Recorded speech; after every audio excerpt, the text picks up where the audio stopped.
மக்களுக்கு எப்போது பொங்கலுக்கு கொண்டாடப்படும் சென்சார் போர்டுக்கு நீங்க கோரிக்கை வைக்கிறீங்களா? விரைவா இதெல்லாம் முடிக்கணும்னு சொல்லி. அதாவது அவங்க ரசிகர்களே சொல்லிட்டாங்க, என்னைக்கு ரிலீஸ் ஆகுதோ அன்னைக்கு பொங்கல்னு. நாங்களும் அவங்களோட சேர்ந்து கொண்டாடுவோம். அவங்க அது வந்து சட்ட விதிகளின் படி நான் சொல்ல முடியாது. நான் சொன்னா பாத்தீங்களா, சென்சார் போர்டு நீங்க தான் வழி நடைமுறை. சென்சார் போர்டு எனக்கு தெரியாது. சரி, சென்சார் போர்டுக்கு கோரிக்கை வைக்க முடியாது, ஏன்னா அது சட்ட விதிகளின் படி. ஒரு ரசிகர்களின் ஒரு மத்தியில சீக்கிரம் படம் வெளியே வந்தா நமக்கு நல்லதுதான் நம்ம நினைக்கலாம். பராசக்தி திரைப்படம் நீங்க பாத்தீங்களா? அந்த திரைக்காட்சிகள் எப்படி இல்ல, நான் இன்னும் பாக்கல, பாத்துட்டு சொல்றேன். ட்ரெய்லர் தான் பார்த்தேன், இன்னும் பாக்கல, பாத்துட்டு சொல்றேன். ஆனா எப்பெல்லாம் காங்கிரஸை விமர்சனம் செய்யப்படுகிறதோ அப்பெல்லாம் எனக்கு ரொம்ப நல்லா இருக்கும். ஒன்னும் பிரச்சனை இல்லை. பொங்கல் கொண்டாடிட்டு இருக்க வேலையில இன்னைக்கு அமித்ஷா, மத்திய உள்துறை அமித்ஷா வந்து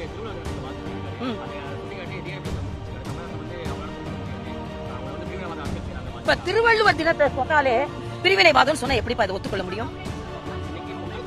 இல்ல, நான் ஒரு நாளைக்கு முன்னால சொன்னா என்ன இப்ப பிரச்சனை உங்களுக்கு? நீங்க தமிழர் திருநாளே தமிழ் புது வருஷம் இல்ல நீங்க சொன்னீங்க. தமிழ் மக்கள் எல்லாம் எந்த புது வருஷத்தை தமிழ் புது வருஷமா கொண்டாடுறாங்களோ அதுவே தமிழ் புது வருஷம் இல்லன்னு திமுக சொல்லிச்சு. அப்ப நீங்க தமிழ்நாட்டுக்குள்ள இருந்தே நீங்க தமிழ்நாடு மக்களுக்கு தெரியாம மாத்தி பேசுறீங்க. திருவள்ளுவர் தினத்தை முந்தின நாளே சொல்றதுல உங்களுக்கு என்னங்க பிரச்சனை? திருவள்ளுவர் அமித்ஷா சொல்லிட்டாருன்றதான் இப்ப உங்களோட பிரச்சனை.